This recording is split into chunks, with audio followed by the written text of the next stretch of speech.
event like this together. It's an event that we use to reform the sport. It will be a good thing for us to see such an event going on, regularly, and I believe it will help the sport. This is a sport that made me, and it didn't make only me. It's a sport that made Buko. Without boxing, I don't think anybody would know a place called Bukom. Bukom has produced great footballers, but boxing is a sport that has taken Bukom to the world. So without boxing, no Bukom. So if we are coming together to build boxing in Ghana, then we are eventually building Bukom.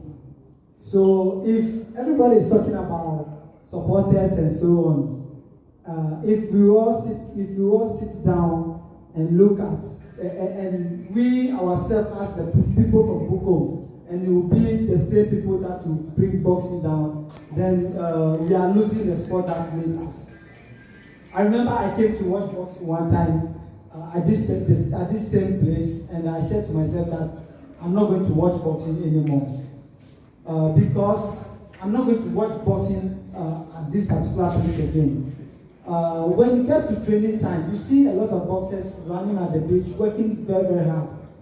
We have officials who comes for fight every day. Trainers are preparing their boxers very well. And if we can structure the sports very well so that the sports will be very attractive for corporate Ghana and beyond, then our officials will be getting anything. Ghana boxing can make any money to support the sports. The trainers and even the boxers who are fighting, they won't be making any big money because we have carried on with a tradition of boxers has to be able to fight abroad before we can make money out of boxing. But I believe that if we put our structures together, our production and everything together, boxing can be very, very attractive to corporate Ghana, that you can actually fight in Ghana and be able to make a living without even have to go to abroad to fight. So I'll be pleading with the fans so that we will do our best to make the sport a beautiful one for all of us. And then to the boxers, trainers and managers, and also the Ghana Boxing Authority. I think there was something going on in Ghana boxing that I personally don't like, and I'll keep on talking about it forever until it's been fixed. Because without these sports, I wouldn't be at where I am today. I wouldn't stand in front of you talking.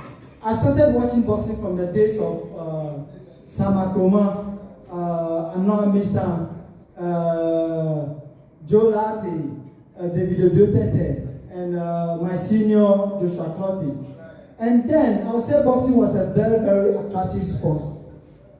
Even at my time, on my third or fourth professional fight or second fight, I have to fight a very competitive a rival from the national team. Both of us were potential world beaters. I'm talking about Malik Jabir. The two of us have to come together to fight so that we can know who is the best among the two. Malik wasn't running away from me, and I also wasn't running away from Malik. It's a sport. You have to fight the best for you to become the best. But the sport doesn't look like that anymore. And I don't know if you, the boxers, are enjoying it. I don't know if the managers and the promoters, they think they are doing the best investment. And the Ghana Boxing Authority, I always show this to you because it's a challenge for you as a Ghana Boxing Authority to make sure we fix something, we fix these problems. I remember some few years ago, there was a boxer from Ghana who came to fight in the US, and he had a fight of 19-0, meaning he has won 19 fights with no loss, with no draw, and like about 17 knockouts. And he was matched against a boxer who has fought 9 fights in the US, has lost 6 and won 3. And you know the Ghanaian boxer.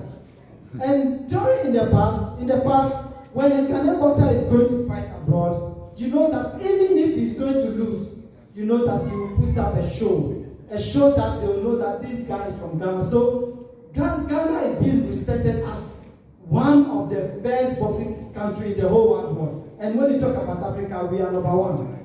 But now our credibility in the world of world boxing is very, very low. Even there's a lot of doubt on our records. Recently, there was a fight last November, and I was trying to put my boxer on the show. And it became a very tough challenge for me to be able to get an opponent for my boxer. Because they'll come up with an opponent who has 19 fights and 17 losses, 2 wins. Some has 16 fights, 16 losses. And I don't know. So, and some of them, they will give you a record of a very fine boxer, but you'll be told that that is not the person who is coming to fight. You know, how can this sport grow?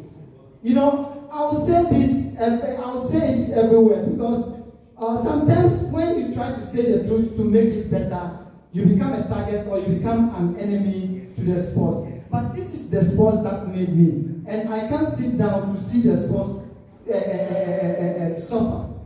We have to fix these things. If you, as a boxer, and you put in boxers like that for you to fight, do you think if you go for a fight outside, how are you going to win? You can be a very beautiful boxer with very beautiful skills, and you can work so hard. But because you are not getting any competition in your house, you have to face opposition, proper oppositions down here, so that when you go outside, you will be able to put up a good show. In the US, it's not all about winning a fight. It's about putting up a show. Once you fight, and even if you lose, and they see that this is a fighter, you get another chance again. So we have to really, really work on this. Without that, boxing cannot be attractive to corporate Ghana. When you watch the days of Anwami and Co, when you go to boxing, the patronage is high. During my fight with Malik Jabir, the betting, the people that came to the fight, the competition of, you know, those times people watch boxing, and when you come from the first bout to the last bout, they are all competitive fights. Now, when you come to watch boxing, they call something aggregation. When you come, you look at them and they fight, and then one person will fall, this thing, then it's gone. I remember one time I had a friend from the US, and I embarrassed myself in front of her because she was in fights that are not good, and I told her I saw 2 boxers. One is Uromo Bile and one other boxer. So I told her that these 2, I know them, they are from Accra, and I know they will do better. When they went inside, they did the same thing, and I was very, very embarrassed. So please, Ghana Boxing Authority, with security, with things like this, being the governing body of the boxing, I think you are in a better position to be able to correct this than anyone. Boxers, as boxers, they will always talk to their fans, and the fans will come because they bet behind them. They believe in their boxers, and sometimes when certain things go wrong, they can't control their fight with their fans because their fans are fighting for them. But the association is supposed to put proper security and everything together so that things will get better. And please, boxers, stop accepting cheap boxers. When you do that, you can't perform outside. You go outside and you lose, and within 3 fights outside, your career is over. With the investors, the managers, and the promoters, if you push your boxers like that because you have watched from that big opponent, select opponent, so now you also feel that boxing is business, so you also have to know how to select opponent. Select the best opponent. I remember one time I was having a working relationship with Floyd Mayweather, and they wanted to give me an easy fight just for a try for my first fight before we continue from there. And they sent me a lot of names as an easy opponent for me. And when I look at all of them, none of them are easy. You know, none of them are easy fighters. So please, it is fight. We are warriors. You come to fight. Either you kill or you get killed. Be ready for it and go in and do your job. Thank you. And also,